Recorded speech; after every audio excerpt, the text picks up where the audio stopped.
একটি ছাগলের দুইটা পুরুষ বাচ্চা হয়েছে। এটা হচ্ছে ভিটামিন বি কমপ্লেক্স। বিসমিল্লাহির রহমানির রহিম। একটি থেকে শুরু, সবাই এই সফলতার গল্প শোনায়, কিন্তু বাস্তবতা কেউ করে দেখায় না। আমি সবসময় আপনাদের, আমি যেসব কাজকর্ম করি সবকিছু শেয়ার করার চেষ্টা করি। দেখেন আমার একটি ছাগল, এই একটি ছাগল থেকে শুরু। আরেকটি ছিল, আপনারা দেখেছেন ভিডিও, সেটা মারা গিয়েছে, 4 মাসের প্রেগনেন্ট ছিল। তো একটি ছাগলের দুইটা পুরুষ বাচ্চা হয়েছে। এখন হিটে আসার আগে একে কৃমিনাশক করে দেবো। এটা হচ্ছে ভিটামিন বি কমপ্লেক্স, রুচি বাড়াবে। আর এডি থ্রি এর কাজ তো আপনারা সবাই জানেন। এটা হচ্ছে হাড় গঠনে সাহায্য করে, তাড়াতাড়ি হিটে আসতে সাহায্য করবে, হিটে আসার সময় সীমাটা ঠিক থাকবে। যাই হোক, আসল কাজে আসি।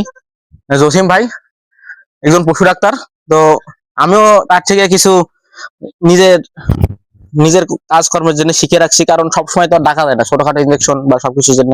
আমার একটা ছাগল, আমি তো আর পুরো ভায়াল কিনতে পারবো না। তো জসিম ভাই আসছে, তখন আমি এখন নিজেই দিব। দেখেন, বিসমিল্লাহ, ভালো করে ধরো। এটা ভিটামিন বি কমপ্লেক্স।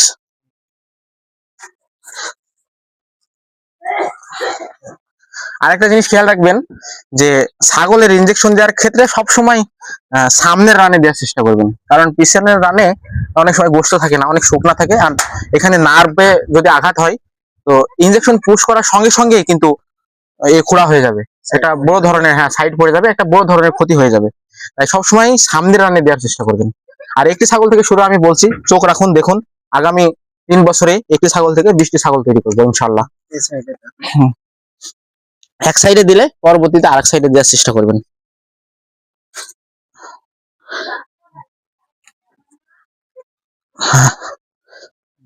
ওকে, দুইটা ভিটামিন গেল আর একটা কৃমিনাশক দিব, টোটাল 3টা ইনজেকশন যাবে এই ছাগলের। এটা হচ্ছে কৃমিনাশক। হ্যাঁ, এই যে একটা নিডেল দেখেন, এটা কিন্তু ক্যাপ। হ্যাঁ, এই ক্যাপটা হালকা করে কেটে নেবেন, যাতে আপনি যদি অনভিজ্ঞ হন, কম অভিজ্ঞ হন, সুচ ঢোকাতে গিয়ে মাংসে চলে যেতে পারে, সেক্ষেত্রে একটা সমস্যা তৈরি হবে, মাংস ফুলে যাবে। নিডেলটা অল্প কেটে নিলে দেখেন অল্প সুচ বেরিয়ে আসছে, মাংসে যাওয়ার কোনো সম্ভাবনা নেই।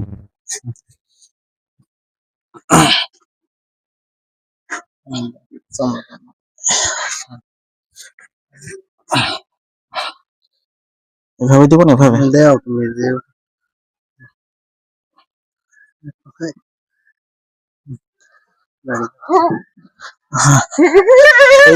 দেখেন, কৃমিনাশক দিয়ে সঙ্গে সঙ্গে কিন্তু একটু জ্বালা শুরু হয়ে গেছে, এটা একটা বিষ। ওকে, নতুন বাচ্চা দিয়েছে তো, ছাগলের স্বাস্থ্য তেমন ভালো নেই, তো কিছু ট্রিটমেন্ট দিলাম, আস্তে আস্তে স্বাস্থ্যটা ভালো হয়ে যাবে ইনশাল্লাহ।